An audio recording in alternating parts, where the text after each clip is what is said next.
Welcome back. Our guests today are Megan Martin, Chief Operating Officer and General Counsel with the Commonwealth Foundation, and Stephen Herzenberg, Executive Director of the Keystone Research Center. Welcome to our program.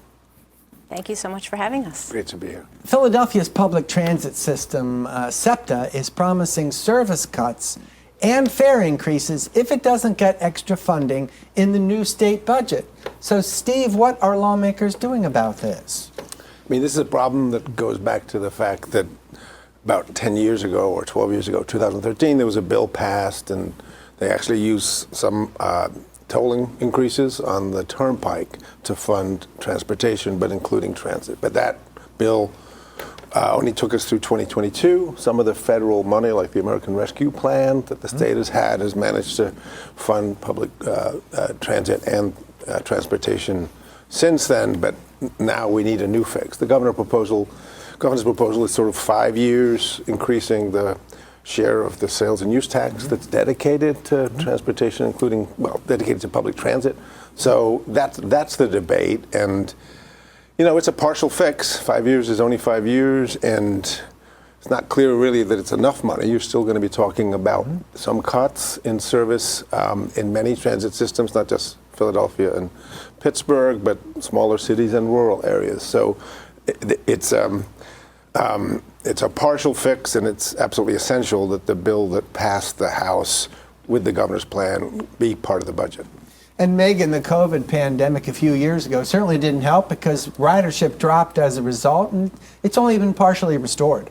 Absolutely, Larry. Ridership actually is below the pre-pandemic levels. And what I would say to you is this, that Pennsylvania taxpayers can't afford to keep bailing out SEPTA. Many people don't realize it. Our taxpayers already pay $1.5 billion to help SEPTA operate. And so what I would say is that SEPTA needs to take a good, long, hard look at its operations. I believe that SEPTA hasn't updated their routes in about 60 years. So let's take some accountability and responsibility and look at how SEPTA is run and see if SEPTA can make some really important decisions that are needed to help it run better and to be more efficient. You know, when you're part of the government, your obligation is to be a responsible fiscal steward of the taxpayers' hard-earned money. And one way in which you can do that is by looking at your operations, doing a deep dive, and seeing if you can do things better in a way that will be more efficient and less costly to the taxpayers. And moreover,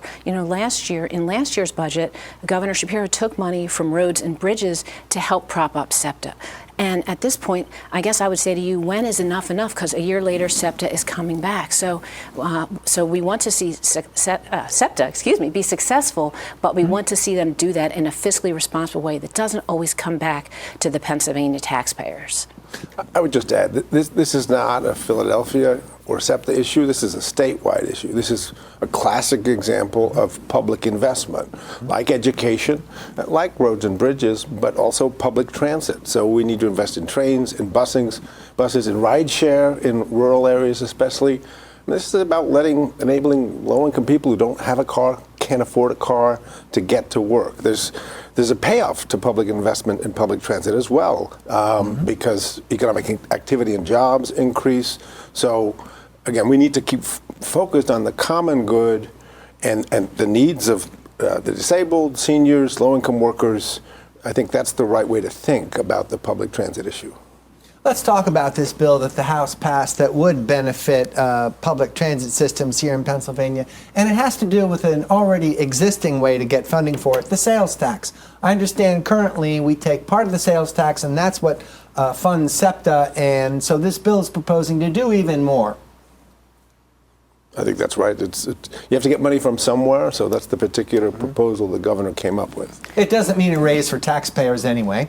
Well, what I would say, I always come back to fiscal responsibility, Larry, and I do think that our government programs, our government agencies need to be held accountable. You and I have to be accountable for our personal budgets, and so too does our government. And so I always come back to that. Are we doing the most fiscally responsible things when we're managing our programs and our agencies and our departments? And that's what I would ask SEPTA and our transit to take a good, long, hard look at before they come to the people of Pennsylvania who just can't afford any more increased taxes. And let's not underestimate how much money SEPTA would get from this bill, because after all, even though there is public transportation statewide, my understanding is they would get most of the money, wouldn't they? I don't know off the top of my head the share. Most of it sounds unlikely to me, but Yes, I'm not sure of Well, the for example, share. Pittsburgh has their own regional transit system, and I Yes. understand they have similar problems, but they might not be of the same magnitude. Well- unfortunately, I don't have a photographic memory because I actually saw a table with the money going to every section of the state. Yeah. But there's scores of transit agencies across the state. So there's a lot of misperceptions in different areas that Philadelphia gets a disproportionate share of the money. It's our biggest city. And it does have a more developed regional transit system than other parts of the state. So, so I would not really accept that claim. Well, and I do believe that the Pittsburgh Regional Transit also gets $1 billion from our taxpayers already. So again, these systems are being propped up by the taxpayers, Yes. supported by the taxpayers. And again, I just think that out of a responsibility to be fiscally accountable and prudent, we should look at all ways to fund these systems without always going to the taxpayer first. Let those systems do the deep dive and see where they can make some changes first. Now, I've heard reports that SEPTA is saying that if they don't get what they need from the upcoming budget, that they'll be cutting services 40%. That sounds very substantial to me. It sounds like major inconvenience.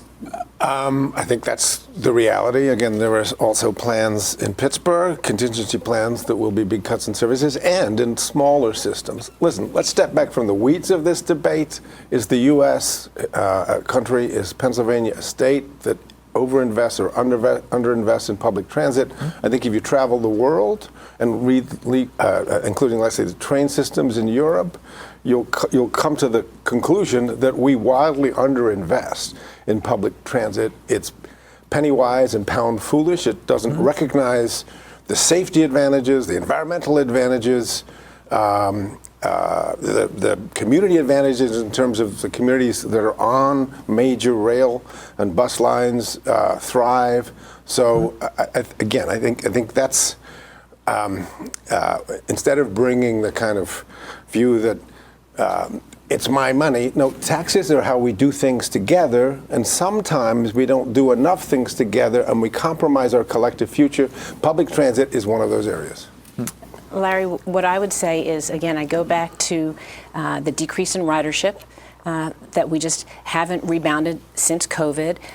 Moreover, crime is rampant on SEPTA in the Philadelphia area, and I think that probably has a huge impact on ridership numbers. And so SEPTA needs to step up its game. We have the General Assembly passed into law a special prosecutor for SEPTA crimes because it was so bad. So I think that there are things that we need to look at. It's a kind of a holistic approach. You need to look at why are these riders not coming back? If they're not coming back, which routes do we need to keep? Which routes maybe do we need to change? Again, look at the operations. I think that SEPTA needs to be run like a well-run business, and they can make those kind of good changes without coming to the taxpayer time and time again.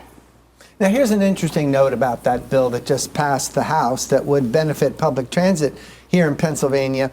It includes funding for roads and bridge maintenance, and perhaps having that as part of the legislation. Did that make the whole idea more palatable to lawmakers? Steve, what do you think? Yeah, I think basically in transit now, but also the deal that might have been Act 189 that took place under Governor Corbett that fixed things for about 12 years, where they raised tolls on the Pennsylvania Turnpike and used some of that money for public transit. The politics of that was always driven by the road and bridge lobby, and with the transit coalition kind of able to piggyback on that political power. So I don't think the dynamics have changed, radically in that respect. I know there are some public transit advocates that would love to, over time, make people more aware of the collective benefit of investing more in public transit. But I think the nuts and bolts politics that you outlined there are probably correct. You need the money for roads and bridges in order to get the money for public transit. I absolutely think that funding our roads and our bridges is essential, Larry. And as I stated earlier, the governor unfortunately took funding from our roads and bridges in last year's budget and applied it to SEPTA. And so, we need to do better. Commonwealth Foundation, we're a free market think tank. So we want to see a prosperous Pennsylvania. And part of prosperity is having, good roads and bridges, because we want to promote economic development. And we want businesses to want to come to Pennsylvania because, for many factors, but because we have good infrastructure here in Pennsylvania. So that is a huge component of any kind of transportation funding that's out there. I understand the House bill for public transit gives public transit an extra $300 million. And just how significant is that sum of money? When you're talking government dollars, it's hard to say what's a lot and what isn't. How far can that $300 million go to solve SEPTA's, and once again, I'm going to single them out, solve SEPTA's problems? Well, again, I'm going to respond by saying it's not about SEPTA. It's about all of these agencies. It's the same basic issue. It's $25 a Pennsylvanian a year, about maybe 24. It's what's needed to maintain service. No argument at all with Megan about the value of operational efficiency, customizing your services to changes. I think the drop-off in ridership is actually pretty small since COVID. There was a bigger one, and then ridership is back to about where it was. Talk to a rural workforce development board director, right? The folks in charge, for example, of getting low-income folks a new job who don't have a car. They depend on our pretty modest investments in public transit to be able to get special buses to go to new industrial parks or a new employer. So it's a bit of a patchwork system. If you're disabled, you need it too. If you're disabled, absolutely. If you're a senior, in many cases, I'm now getting to the point that I really like riding the train. I wish we invested more in Amtrak. You moved into that stage, Steve? I am. I'm getting the senior rates now, which is really exciting. Again, it's a modest investment in making life better for everyone, yes, including some of the more vulnerable folks in our community, seniors, disabled, low-income workers. I'm okay with spending $25 more to make enable all of us to take public transit more often. Whenever one of our cars, we live in Mechanicsburg and my office is in Harrisburg, whenever one of our cars is in the shop, I actually take the bus to Harrisburg, and it's actually delightful. So Megan, what do you think of that proposed extra $300 million? And it occurs to me, I wonder if that's a one-time fix. I don't know if it's a one-time fix, Larry, and I don't have any inside knowledge as to how much $300 million gets us with regard to SEPTA, but $300 million is a lot of money. I'm always amazed at this time of year at budget season when people talk about $300 million or only $150 million. It's only $300 million. That is a lot of money. It's hard to fathom when you look at the billions of dollars in our state budget. So $300 million is a lot of money that could do a lot of good, for example, in educational choice programs, so I would say that it's a lot of money. I don't know if it's going to be enough to fix SEPTA. My fear is just like last year, SEPTA had to be propped up, and they came back this year. They keep coming back again and again. And I would much rather see that SEPTA took some responsibility and got their house in order instead of coming back to the taxpayers for $300 million or $3 million or $30 million. I would love to see them take some personal accountability. Just as orders of magnitude, $300 million is nothing compared to the amounts of money that the folks in Washington, D.C. are now considering giving to rich people and corporations through the reconciliation bill. Mark Zuckerberg of Facebook would receive, I understand, a retroactive $15 billion tax cut for stuff he already did. It's not an incentive to create jobs or invest or anything. A $15 billion reduction in taxes because of that bill. That's 50 times, roughly, $300 million. So while Pennsylvania, and this actually is foreshadows where things may go if there are substantial cuts in federal funding for Medicaid, for food stamps, for other services that come out of the reconciliation bill, states and localities end up holding the bag with far less money. And again, all of that is about, all of that deal in Washington is about cutting taxes for rich people and reducing services for low-income people. Roughly speaking, the top 1% would get about an 8% increase in its income from the reconciliation bill that President Trump is pushing. The bottom fifth of the population would get a nearly 4% cut in its income. Does the United States, at this point in its history, given the levels of inequality, is that really the deal that folks want? So that we're very concerned about what's going on in Washington. And again, we sort of think there's a weaker version of that dynamic that's going on in Pennsylvania, where there's still too much focus in the legislature on cutting taxes for businesses and for rich people, and not enough focus on investing in education, in healthcare, in transportation, in other services that the rest of us and we collectively depend on. Well, Megan, do you care to comment on the federal budget that Steve has brought up and summarized from his perspective? Sure. Well, from my perspective, I'm not sure that the federal budget is draconian as Steve believes it is. And what I would say is that here in Pennsylvania, we need to focus on, Steve mentioned about tax breaks for corporations. And there's two schools of thought. And my school of thought is this, that we need to create a business climate in Pennsylvania where Pennsylvania is open for business, where we have lower taxes, we have a friendly tax climate, we have decreased regulations. Did you know that we have over 264,000 regulations in Pennsylvania? And when you have such a rigid regulatory state and an unwelcoming tax state, businesses don't want to come here. For example, there was Fairlife Corporation was contemplating coming here to Pennsylvania, and they chose not to. And the governor talks often about Pennsylvania losing out to Ohio. And the reason why we lose out to a state like Ohio is because Ohio has a much more business-friendly environment. We have lost a lot of population here in Pennsylvania. Over 315,000 residents have left Pennsylvania and fled to states that are more prosperous, like Florida, North Carolina, South Carolina. They have education choice. They're open for business, so to speak. And so, we would like to see policies that enable and empower our businesses for success. And when we have a strong business climate, our neighborhoods thrive and prosper because people have good family-sustaining jobs. So it all works together. Go ahead, Steve.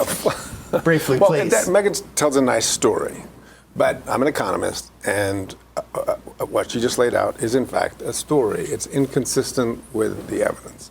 So if you look at times in U.S. history, when our economy was strongest, we actually had much higher corporate tax rates. We had much higher individual tax rates in the 1950s, for example. If you look across states and across time at different stages where we cut taxes, I'm going to use as a source a guy called Orrin Cass, who now has his own think tank, used to be at the Manhattan Institute. So he's a well-respected conservative. And folks can go Google Orrin Cass op-ed, and they will find that he walks through 3 or 4 different cases when taxes were cut, including the 2017 Trump tax cut that's now under consideration for extension under the reconciliation bill. And he walks through the numbers, and in terms of investment, in terms of jobs, the numbers just are directly contradict the claim that if you cut taxes for rich people and corporations, that it drives economic growth. It doesn't. One of the reasons why is because it means we don't have the money we need to invest in science, to invest in infrastructure, to invest in education, to invest in the underpinnings of productivity growth and innovation and long-term economic growth. Let's go back to public transportation, please, just for a minute so we can get some closure on that. So let's review what's happened. The House has passed a bill that would benefit public transit systems statewide. And so the Senate is going to have to look at that bill. And of course, the Senate majority is Republicans, unlike the House, which is Democrat. So I wonder what they're going to be inclined to do, especially if they happen to be in a rural area that might not care so much about public transit. So here's, again, that's one reason it's so important for people to understand this is not a SEPTA issue, this is not a Philadelphia issue, is because there are transit systems across our 67 counties. And some of those, again, rideshare services, for example, and bus lines are strapped for the money they need to maintain a minimal or current level of service. So this is an issue for rural areas. I think, in some of the discussions in the Senate, if they modified some of the formulas a bit to sort of give a bit more money to some of the rural areas where some of the Republican leaders are from. So are lawmakers willing to go to the mat for their rural constituents here? I'm hopeful that they will be. I would say this, Larry. I think that it's a tough sell in the Senate. I think that the Senate knows that we are in a precarious fiscal situation here in Pennsylvania. And they know that they need to exercise some fiscal restraint. The governor in his budget proposal proposed a $51.5 billion budget, which is an 8.1% increase over last year's spend. It increases our deficit. Last year's budget created a deficit of about $3.4 billion. This year's budget proposal increases that deficit up to about $5 billion, plus it taps into our reserves and takes $1.6 billion out of our rainy day fund. So I think that the Senate Republicans are looking at the whole fiscal picture of the Commonwealth, and they're going to exercise some restraint, and they're going to have to make some decisions accordingly. And the only thing that I would like to say in response to our earlier tax conversation is that, I'm certainly not advocating for what some would call, corporate welfare. But what I am saying is that, we fight for all the taxpayers of Pennsylvania. And, one issue that we have been staunch supporters of is something called the Taxpayer Protection Act. And what the Taxpayer Protection Act does is it looks at your state's population and the rate of inflation, and it gives you guardrails for your state spending. And if we had adopted that back in 2019, we would have realized over $23.5 billion worth of savings for Pennsylvania's taxpayers. All right, Megan and Steve, thank you very much. I'm going to give you a break just for a minute while we look at program notes for here on PCN. This week marks the anniversary of the Battle of Gettysburg. Battle walks follow in the footsteps of the soldiers who fought in the deadliest battle of the Civil War. We'll show battle walks from years past during the day and brand new battle walks in the evening on Tuesday, Wednesday, and Thursday.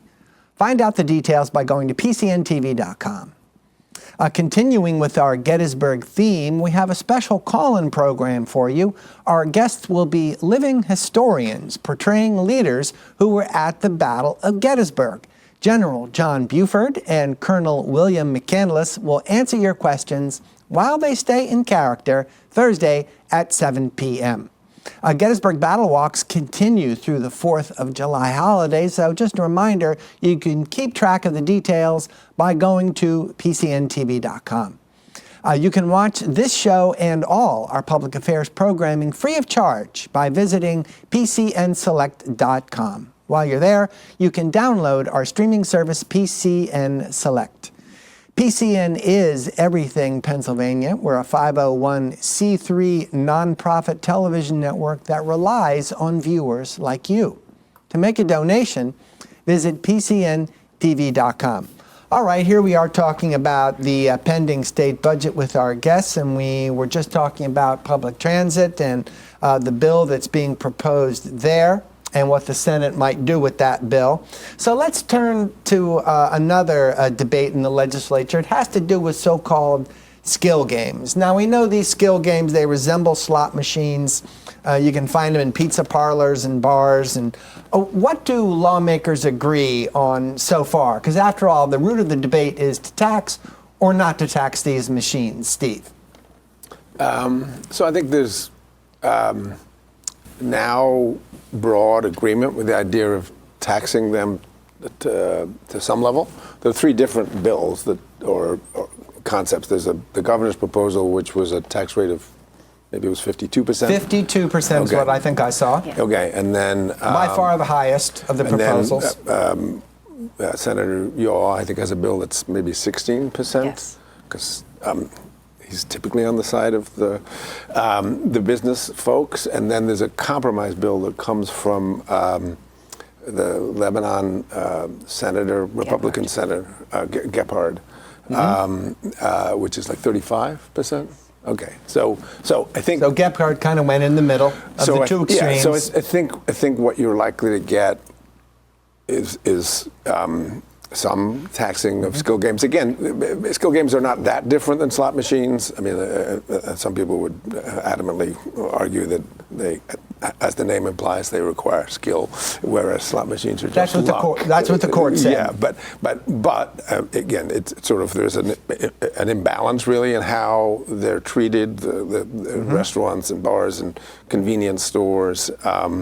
That have these skill games versus the casinos, because casinos end up contributing a significant amount of money to the state. I understand you can set up several of these machines in a place too. So that's why some lawmakers say we've got a mini casino in our backyard. Right. So I would, partly because there is a need for revenue, which raises questions about why the Republican majority Senate passed a cut in the personal income tax that would cost $3 billion back in May, but we can come back to that if you want.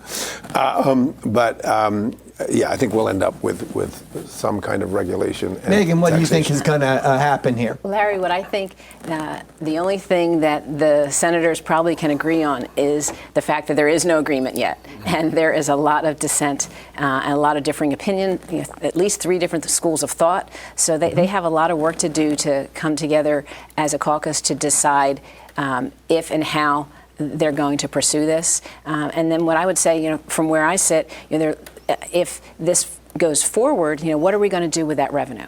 And that's kind of the $1 million question. And for me, I would like to see, again, the revenue go to something like education choice. I don't want it to see it go to bailing out SEPTA. I guess that's what I was going to say. If you're going to do a tax increase and make a tax, I don't think, again, that the good people of our great Commonwealth should have to be burdened with that tax to prop up SEPTA. How about you, Steve? If so-called skill games are taxed, where would you like to see the money go?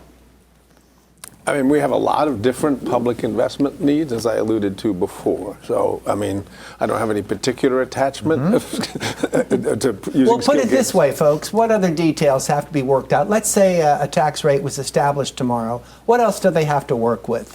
Where these machines can be located, perhaps limit the number of machines? What are the details that have the potential to even slow the whole debate down? Well, I think that they would have to regulate them. And that's part of the problem. It's not just taxation, it's regulation. And so they would have to come up with a regulatory scheme for skill games. And that will take time, that will take effort, that will take resources in and of itself to do. And again, I go back always kind of the lens through which I view things. When government is more regulatory, it's less business friendly, kind of from an overall perspective.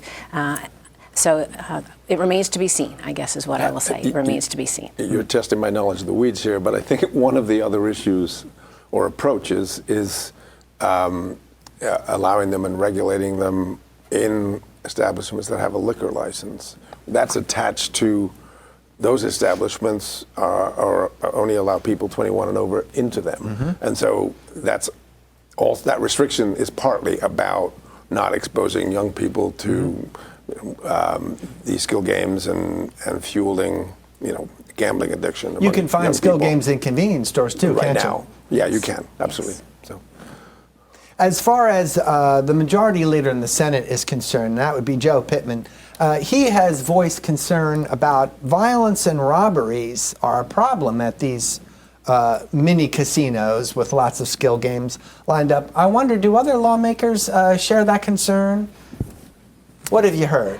I haven't really heard. What I've heard is the machines are I believe, all cash operated. So naturally that would come with it an increased risk of crime. Right. So if somebody wins, there might be somebody waiting outside the door. Sure. And so it seems like a logical conclusion that not only would Senator Pittman be concerned with that, but any senator, any lawmaker who has these games of skill in their legislative districts would be concerned about the safety of their constituents. Now, I wonder how much potential for revenue is out there. Now, after all, these machines are off the legal radar anyway. How do we estimate how much revenue is having potential here if these games are indeed taxed? I think there's a range of estimates, and obviously it depends on the details of the law, I think we're talking about several $100 million to the range of $1 billion. But I don't know Yes, what Megan. That's what I've heard as Okay. well. So- That is what I've heard as well. Agreement So- again. Once again, between the agreement. Commonwealth Foundation and the Keystone Research. Agreement duly noted. I wonder how the governor arrived at the rate of 52%. Is that based on any existing tax rates for other games, other gambling games? Is that the rate for casinos? I believe that's the rate for casinos. Uh-huh. I believe it's the rate for casinos. So he was looking for consistency, I would think. And then Senator Gene Yaw's on the other extreme end, as we've already noted, with a 16% tax rate. Yes. And are any of these, are lawmakers seizing on to any of these plans? What seems to be getting traction in the legislature with all these different, and plus there's one in the middle too. I think you said Gephardt wants 30-some% to tax these games. I mean, At some point, someone's going to grab onto a particular rate. I don't know about Megan. I don't spend my days trolling the halls of the Capitol, but I do have friends who do that, and so the rumor mill, the rumor mill I hear is that there's some chance, I'm not putting a number on that, there's some chance that a skill games compromise will be part of the budget. That's as far as I can go. Now, how important are these skill games to the establishments that operate them? Some have indicated that if these machines are taxed, that's going to be the end of the road for not just the skill game, but the establishment itself. Yeah, that sounds like... That could be a VFW, for example. It sounds like Senator Yaw would say something like that. Again, as in other situations, we think people sometimes overestimate the impact of taxes. The sad reality is lots of people, or let me not call it a sad reality. The reality is that lots of people gamble at casinos, even though the state portion of that is 52%, and the casinos have to get something, and that seems to imply that the people, betting are getting, I don't know, a third of a dollar back in winnings. So, and people still do it. So I suspect that to use an economist term, the elasticity of demand for skill games, were they regulated at small establishments, may not be all that sensitive to the rate at which they're taxed. Try to expand on that, Megan, the elasticity of demand. I like that. What I would say, gentlemen, is I do believe that there have been some conversations in the Capitol about a compromise in terms of maybe limiting the tax or no tax, for example, for VFWs and similar organizations. So that might be a way to alleviate those concerns to those types of establishments. Now let's shift over to a serious concern here in Pennsylvania as far as the budget is concerned, and it concerns the Medicaid program, which, as you know, is a joint program between the federal government and the state government. And how big a concern is Medicaid funding, and how is our need increasing? I mean, after all, we've got an aging population here in Pennsylvania. I mean, it's a big issue. I mean, the estimates a few months ago, at the beginning of the debate about the federal reconciliation bill, that was expected at that point to use Medicaid cuts to fund the extension of the tax cuts for rich people and corporations. The estimates there were that Pennsylvania would see cuts of $34 billion in Medicaid funding, and that there would be a reduction of 800,000 people in the state that would lose Medicaid or children's health insurance. So this is, the threat from Washington in terms of cuts in Medicaid is a severe one. I guess the only, I suppose, temporary good news is that the U.S. Senate is pretty clearly pushing the implementation of the cuts past the 2026 midterms. So the state will have some time to adjust and to process what the final cut is and how to deal with it.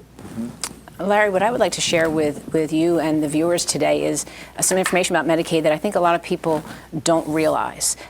We need to get our Medicaid house in order here in Pennsylvania. Pennsylvania spends 30% of our state budget on Medicaid. The governor has asked for a just under 13% increase in this year's budget for Medicaid. Increase despite the fact that our population is decreasing here in Pennsylvania. And Pennsylvania, our Medicaid program has an error rate of 14%, and that is almost 3 times the national average, and that costs Pennsylvania taxpayers $2.3 billion annually. Our SNAP error rate is at 17%, and that is costing our Pennsylvania taxpayers $725 million annually. If we can get our Medicaid error rate down to just the national average, that will save taxpayers $1 billion annually.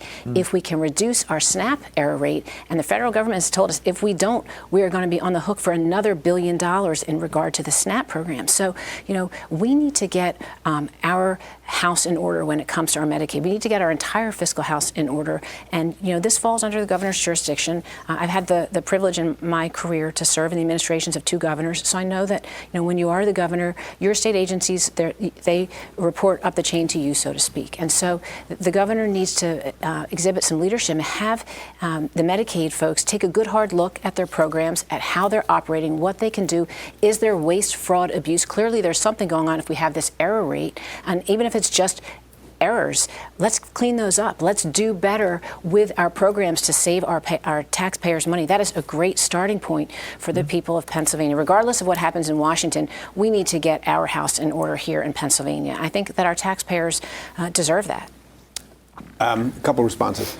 One is I'd want to take a hard look at those estimates. Did they come from Elon Musk and the Department of Government Inefficiency, for example? The broader literature on fraud shows that I think the error rates that come from the public systems like Medicaid are dwarfed by the fraud that comes in terms of the private sector in Medicaid and to some extent, Medicare. And so, and again, the other thing in terms of cost is, the United States pays a lot more of GDP for healthcare, even though our healthcare outcomes are not better than the other countries that spend, for example, typically half as much as we do. That's not because there's too much government in healthcare. It's because we don't have enough government in healthcare, and because we have this patchwork system, which includes obviously insurance companies and a lot of private actors. So I think that's it's important to keep that in mind.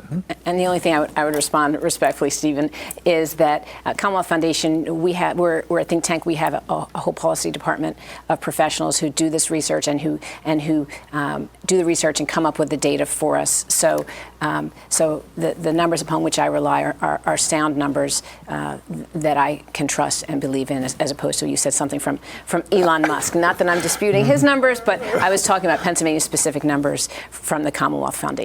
We have just a few minutes left in our program, so let's explore one more aspect of the governor's spending proposal here. He is justifying, or rather he's trying to justify, an increase of, I've seen 7%. Megan, you saw 8%. We know that these figures can vary.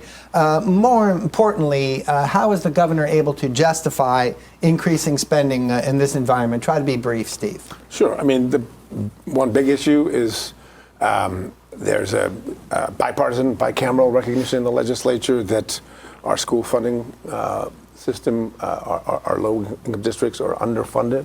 They don't have the resources needed to meet state standards for all children. And so there's a multi-year effort to get the lowest income districts, 300, a lot more than 300, and about half of those are in rural areas, to adequate funding. That's one reason that on a temporary basis, annual increases in the budget proposed by Governor Shapiro are as high as they are.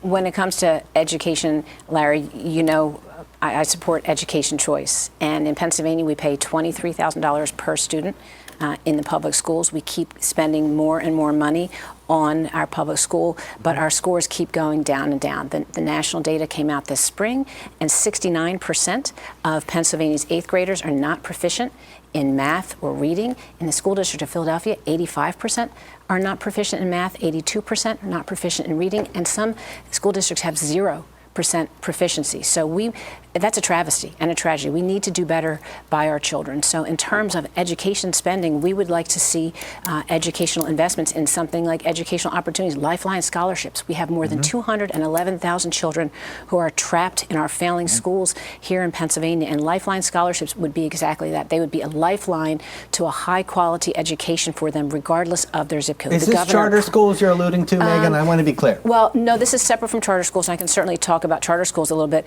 but with the Lifeline Scholarships, these children in the low-performing schools would have an opportunity at a high-quality education. The governor campaigned on it. Candidate Shapiro was a huge proponent of Lifeline Scholarships, but when he was governor 2 years ago, he vetoed that out of the budget. So we would like to see the governor honor his word to those families and those children and see that in this year's budget. The charters is a different debate. So the $23,000 that is spent on each student, if a parent decides to take their child out of the public school system and send them to a private school or to homeschool them, that $23,000 stays in the district. But when it comes to the cyber schools, $14,000 of that will travel with the child to the cyber school, and $8,000 will stay in the district. But in the governor's budget proposal this year, he has proposed that only $8,000 go with the child to the cyber school, which is a public school. And what we would say is that that's a 50% punitive cut on those parents that have chosen to exercise, an educational choice for their child, to try to pick the school that best meets their needs. Many of the children in our cyber schools are children who have, I would say, special educational needs and circumstances, for example, bullying. And so these children are being penalized for being in an educational environment that best meets their needs. And we would like to see that 50% punitive cut obviously not take effect. So let's consider the deadline for the budget. We're almost running out of time, folks. The deadline for the budget is today. There's consensus from lawmakers that will not happen. However, Spotlight PA reports that delays can have real consequences for libraries, schools, and child welfare programs. So what do you think? Are there consequences if the legislature is late with this budget and putting it on the governor's desk? There are consequences. I think one of the choices the governor and the legislature have is we have a lot of money in the rainy day fund and projected with a surplus through the end of this year to be close to $11 billion. We know the federal cuts are probably going to be delayed a couple of years. So the legislature and governor do have a choice of getting done and then wrestling with the consequences of federal action after that happens. I would say, Larry. Briefly, Megan, please. Sure, I would say that we shouldn't, and we are not legally permitted to raid the rainy day fund. That is for states, a situation where we have an emergency or where the economy has declined dramatically. And so I don't think that we are in a state where we should be tapping into that rainy day fund for that purpose. And of course, there will be consequences. And hopefully the governor will be a leader. He campaigned on being bipartisan and bringing both sides to the negotiating table for the budget and for all policies. So let's hope he does that with this year's budget. Our guests have been Megan Martin, Chief Operating Officer and General Counsel with the Commonwealth Foundation, and Stephen Herzenberg, Executive Director of the Keystone Research Center. Thank you for joining us. Thank you for having us.